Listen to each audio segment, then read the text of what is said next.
Now we will move to third group of drugs in anesthesia. These are general anesthetic agents. Now these are the drugs which are used to make the person unconscious. Now there are two important things. First, we will give intravenous agent to make the person unconscious. And after that, we want to maintain the person unconscious, which is done by inhalational route. The main advantage of inhalational route is we can exactly titrate the response. That means if we want to increase the depth of anesthesia, we will increase. When we want to decrease, we can decrease. So intravenous agents, they are called as inducing agents. Whereas inhalational agents, they are used for maintenance purpose.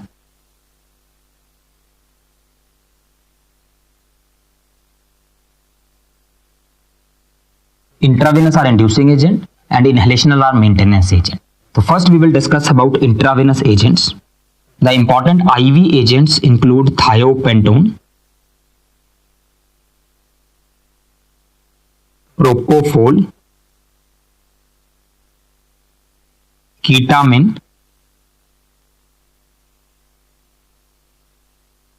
and etomidate. These are the important intravenous agents. First we will talk about these drugs, starting with thiopentone.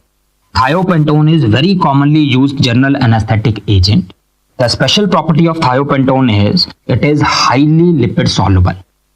So this is our brain. It contains neurons. The blood vessels are coming in the brain, going out of the brain. So when we give thiopentone intravenously, it is very quickly reaching the brain. So any drug, like any drug, it will enter the brain, blood vessels of the brain. Because it is highly lipid soluble, so it will very quickly cross the blood vessels and enter the neurons. So that means thiopentone is very fast acting anesthetic agent. So what we commonly do when we inject thiopentone IV, we ask the patient to count till 10. We start injecting thiopentone and the patient start counting. So patient start counting means 1, 2, 3, 4, 5, 6.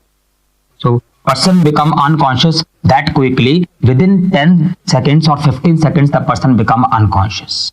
But that is the problem also. It is highly lipid soluble, means after 10-15 minutes it will again cross the membranes and now from the neurons it will come into blood.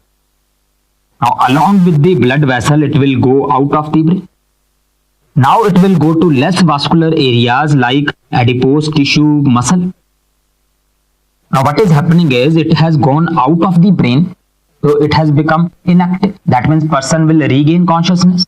So thiopentone is very fast acting, but it is very short acting because it has come out of the brain. If you see, first it is distributed to brain, now it is distributed to less vascular areas. So because it is gone out of the brain, so the action stops. So this phenomenon is called as redistribution.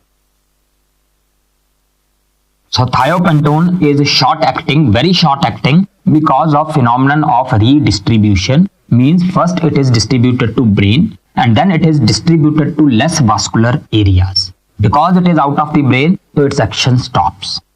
Clear? So that is the most important question which is asked from thiopentone. Now moving to second drug, propofol. Propofol is the main drug which is used in day care surgery.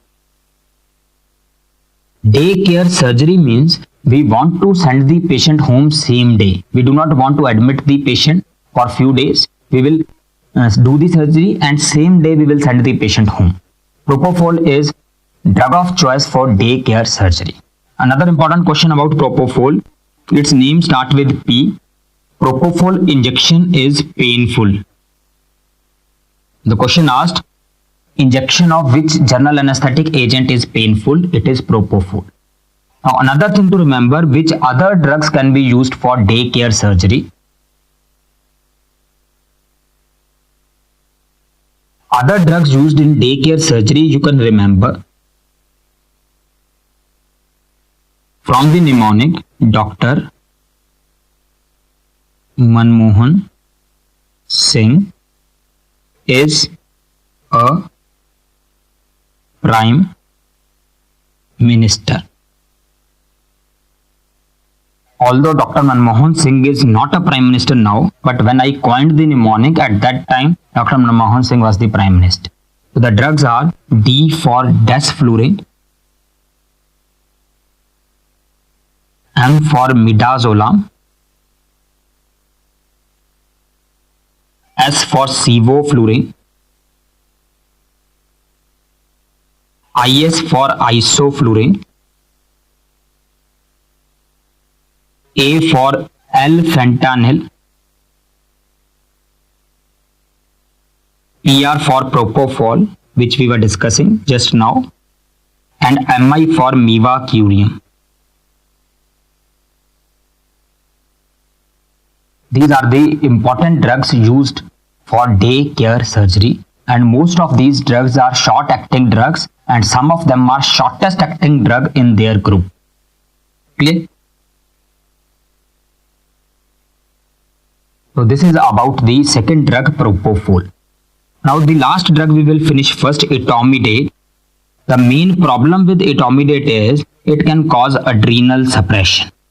So etomidate, the major side effect is it can cause adrenal suppression. Clear? Now we'll move to the most important drug in this group, which is ketamine. Now ketamine, we'll discuss from ketamine. All the points, they are written in the name ketamine. K for kids.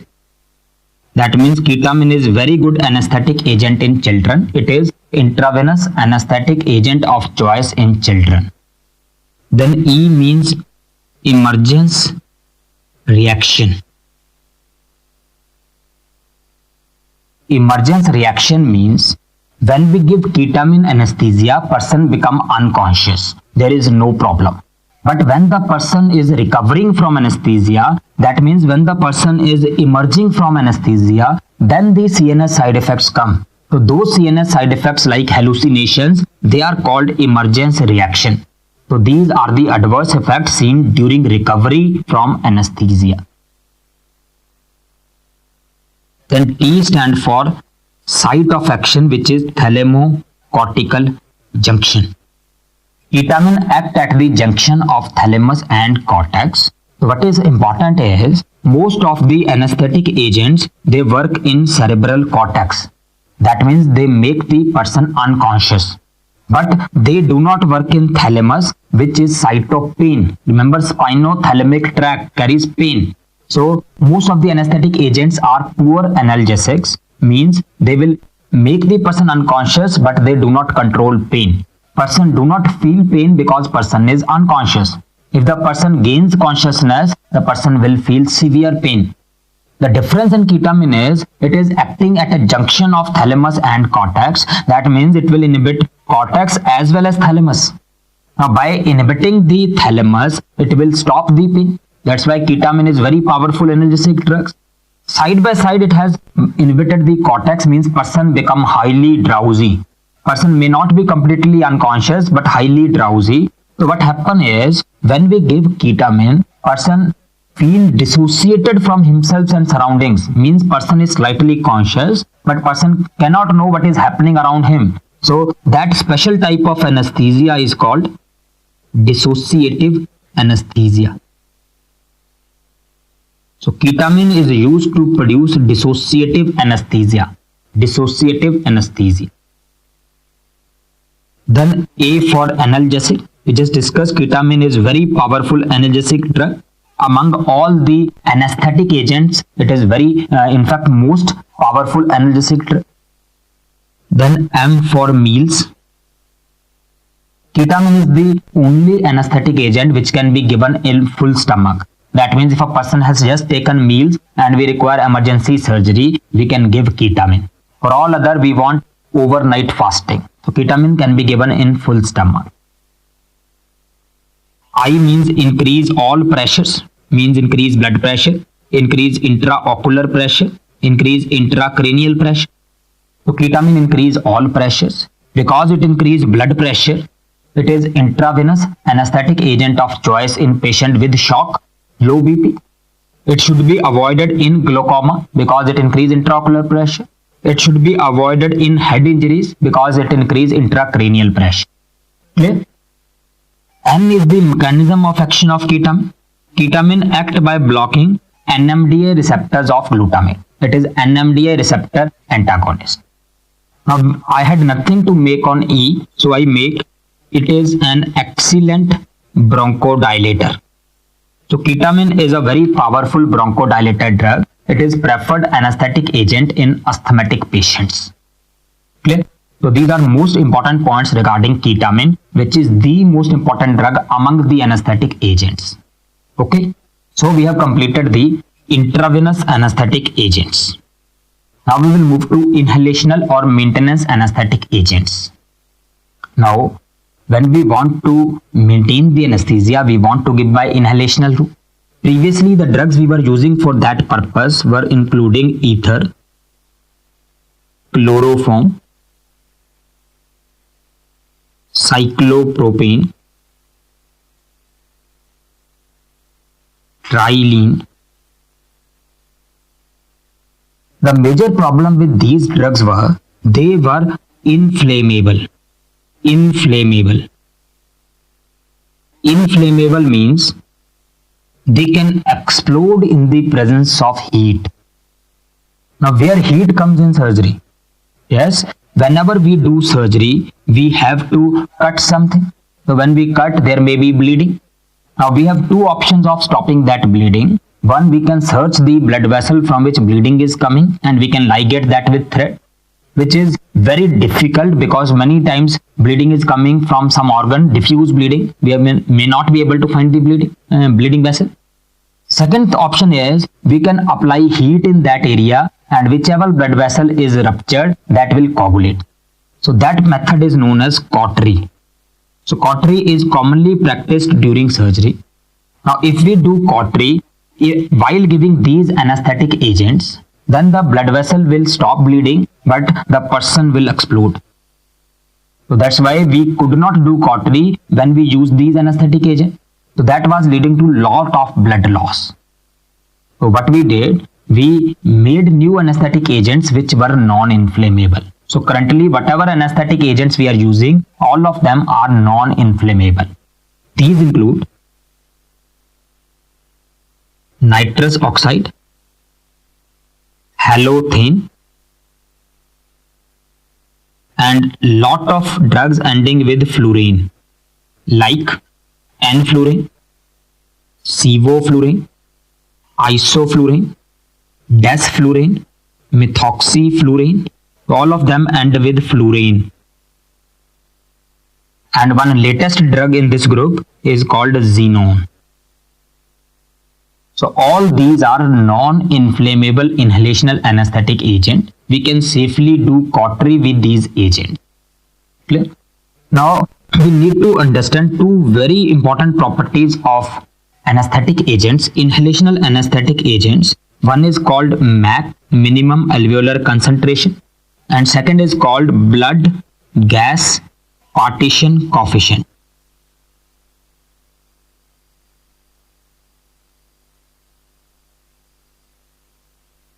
Now to understand these concepts, suppose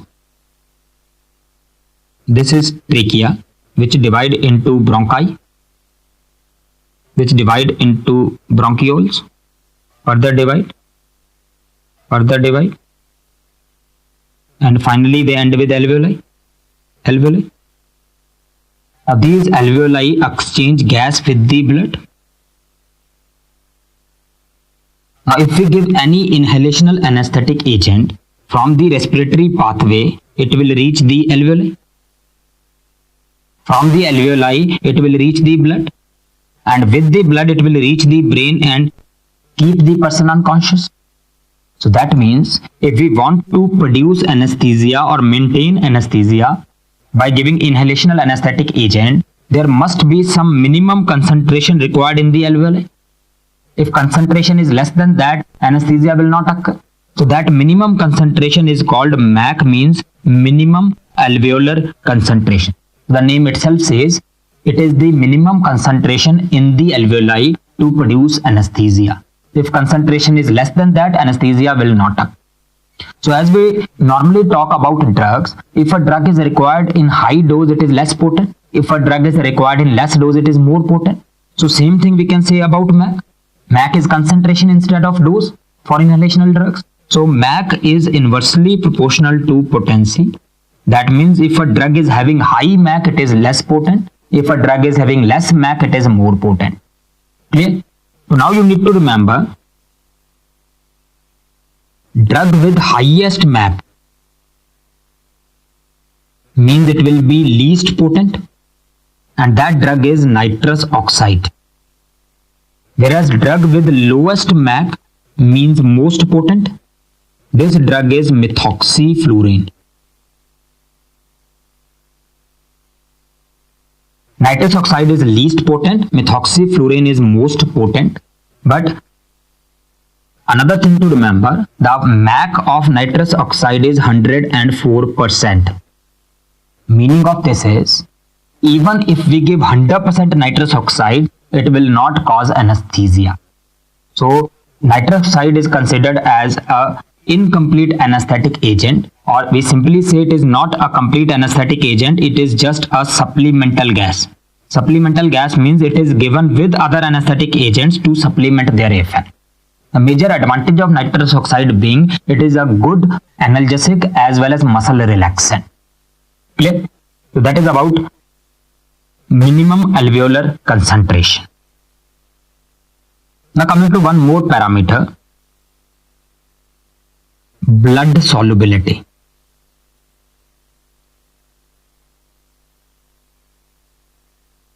Now if an anesthetic agent is more soluble in blood, what will happen? If this is brain and this is the blood vessel coming in the brain, now we give an anesthetic agent which is highly soluble in the blood. So along with the blood it will come to blood vessel of brain. But because it is more soluble in the blood, it will not like to go into the neurons because it will try to stay in the blood. So that means very less will go into the neurons. So a long time will be taken to attain sufficient concentration in the neurons to cause anesthesia.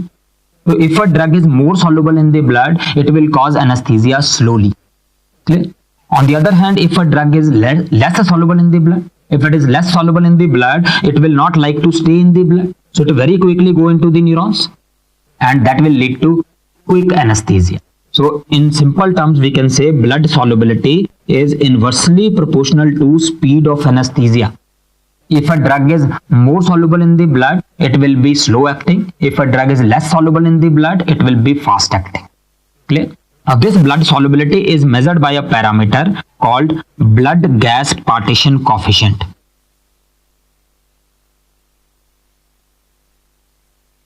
Blood gas partition coefficient is measure of blood solubility, means if this coefficient is high, the drug is slow acting. If this coefficient is low, drug is fast acting. Now the drug having highest blood gas partition coefficient means slowest acting. The drug is methoxyfluorine. Methoxyfluorine has highest blood gas partition coefficient, so it is slowest acting anesthetic agent. On the other hand, drug with lowest blood gas partition coefficient, that means fastest acting. Now this drug has become xenon. Before the xenon, it was desflurane, but now it has become xenon. So these are the important properties of general anesthetic agents given by inhalational route. Now we will try to understand one more important thing. Suppose this is a person's body, respiratory pathway. We want to give anesthesia to this person. If we attach the cylinder of anesthetic agent, to respiratory pathway of the person will become unconscious, remain unconscious. But the problem is, the gases which are supplied in these cylinders, they are under very high pressures. Suppose a pressure in the cylinder is 1000 per square inch. And in the respiratory pathway, we want only 100 per square inch. So if we attach such a cylinder to respiratory pathway, it will burst everything in the respiratory thing. So barotrauma can occur. So we do not want that.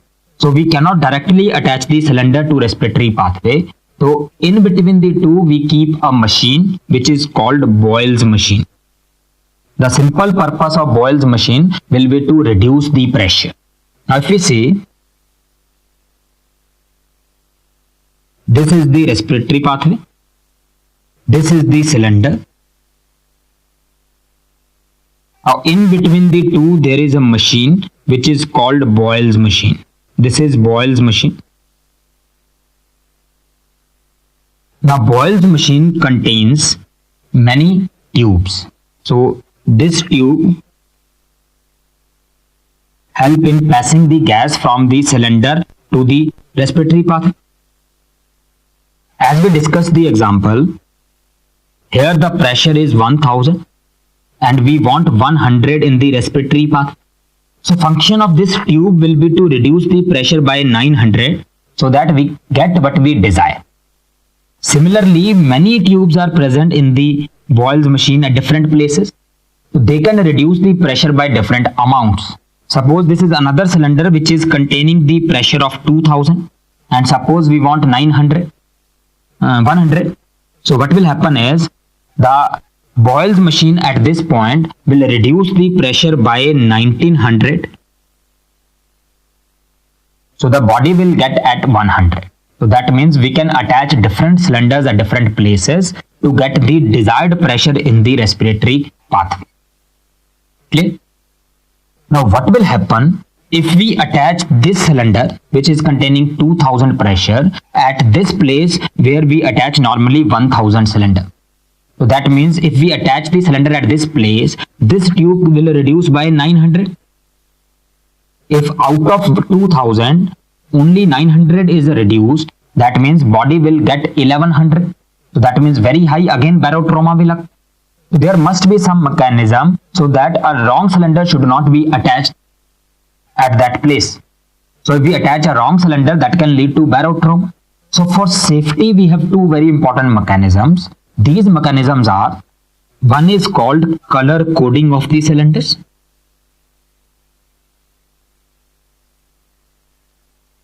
Second is called pin index system. Now what is the meaning of these? First, color coding of the cylinder means every cylinder has been given a fixed color. That means if a person is working in the operation theatre, he always sees that here always blue cylinder is attached. So if some other cylinder is attached, he can easily come to know. So we have fixed the colors of every cylinder to decrease the mistakes. And you need to remember some of the important colors of the cylinder. And these important colors are nitrous oxide, it is blue in color. Cyclopropane, it is orange in color. And oxygen, it is black and white in color. Black and white means whole of the cylinder is black with a very narrow rim called shoulder which is white. Then we have one more cylinder which is called Antonox. Antonox is a mixture of nitrous oxide and oxygen in a ratio of 50-50. So 50% nitrous oxide and 50% oxygen is present in Antonox, and this cylinder is blue in color with white shoulder, blue and white. Now you can very easily remember these colors if you know Hindi. So in Hindi you can remember N for nitrous oxide, N for Neela. Neela in Hindi means blue. N for nitrous oxide, N for Neela. Then C for cyclopropane, C for Santari. Santari means orange. Cyclopropane is Santari. Then oxygen, पुराने जमाने की बात, old days, तो oxygen is black and white. Black and white. Now Antonox, it is mixture of nitrous oxide and oxygen. So the color should also be mixture. So nitrous oxide is Neela, oxygen is black and white. So this is mixture which is blue and white. You can easily remember the colors. Now we will move to second safety mechanism, which is pin index. So by color coding we can decrease the chance of mistake. But we want that even if a person try to attach a wrong cylinder, it should not be able to attach. So for that we make a system called pin index system. Meaning is the cylinders contain holes. Boyle's machine, it contains pins. The distance between these pins and these holes is such that only one cylinder can be fitted at that place. If we have one pin here and second pin here, it cannot be attached to that place. So that arrangement is called as pin index system. If we see cylinder is semicircular in shape, we see cylinder is semicircle, and if we divide this semicircle into 6 equal parts, 1, 2, 3, 4, 5 and 6, and we will see at which places the holes are present. If one hole is present at 1 and second at 5, so this is called as pin index of 1, 5. Similarly, if one hole is present at 1, second at 6, so the pin index will be called as 1, 6. So you now need to remember the pin index system of some of the important cylinders. So we will remember the pin index of important cylinders. These are air, oxygen, nitrous oxide, carbon dioxide high concentration means more than 7.5%, carbon dioxide low concentration, cyclopropane and antonox. Now you can very easily remember these pin index systems. If you see, air start with A. A is the first letter, write 1. Oxygen contains 2 molecules, so write 2. N2O, nitrous oxide, contains 2 nitrogen and 1 oxygen, that means total 3 molecules, write 3. And if we attach 5 at the end, it becomes pin index. So air 1,5, oxygen 2,5 and nitrous oxide 3,5. I hope you can remember. Yes. Now moving to next, if you see at right side we have written 3 cylinders. One is carbon dioxide high concentration, second low concentration, third cyclopropane. So all the 3 are starting with C. So we will write C. And if we extend this C slightly, so this C will become 6. So these cylinders, their pin index will end with 6. Okay. So again we will write in sequence 1, 2 and 3. So carbon dioxide high concentration 1,6, carbon dioxide low concentration 2,6 and cyclopropane 3,6.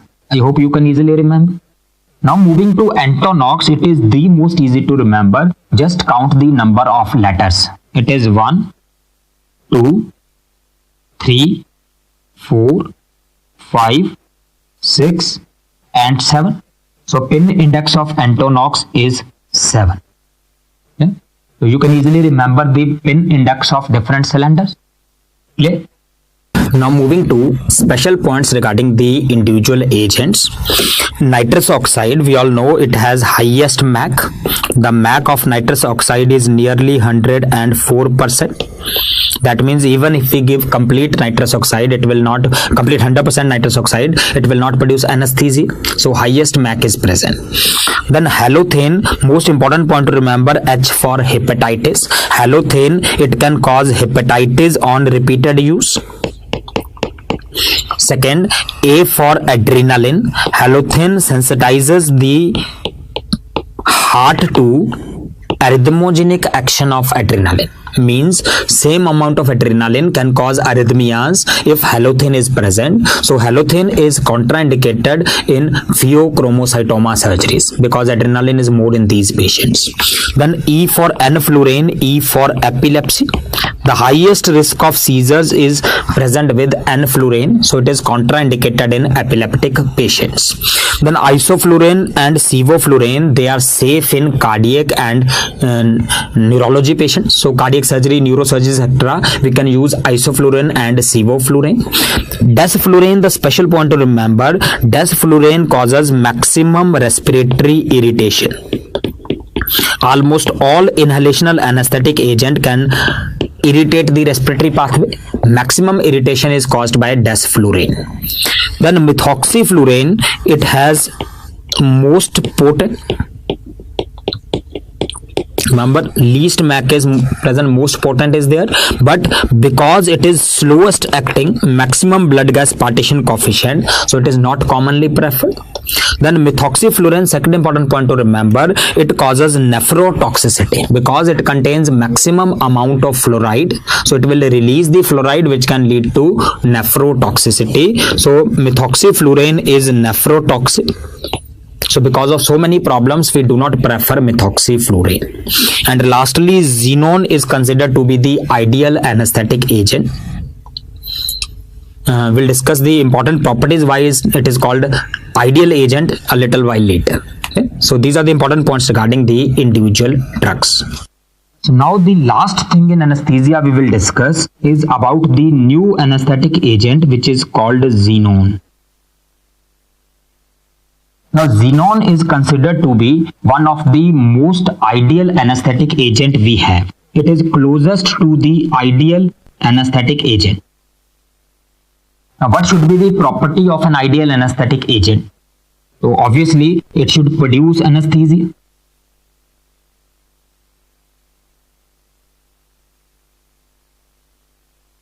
That means xenon is anesthetic agent, it can produce some anesthesia, unlike nitrous oxide which is incomplete anesthetic agent. Although xenon is required in around 70% concentration to produce anesthesia, its MAC is also very high, but it can produce anesthesia alone. Second, apart from anesthesia, it should have analgesic property. Xenon has a good analgesic property.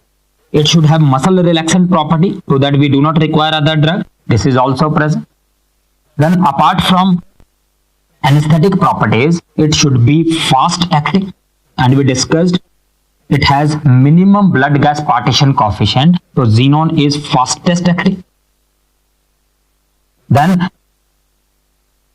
xenon should not, or any ideal anesthetic agent should not produce side effects. So xenon is very safe drug. It do not produce any problem in the liver, heart, kidney, brain, anywhere it do not cause much problem. So it is considered to be very safe anesthetic agent. And lastly, it should produce smooth induction of anesthesia and recovery from anesthesia. These are also present in xenon. So because of all these property, it is one of the ideal anesthetic agent. But problem is xenon is not easily available because it is a noble gas which cannot be synthesized in the laboratory. We have to isolate from the environment. So because of this reason, it is very costly. Otherwise, it is one of the ideal anesthetic agents. Clear? So that is all important points regarding the topic of anesthesia.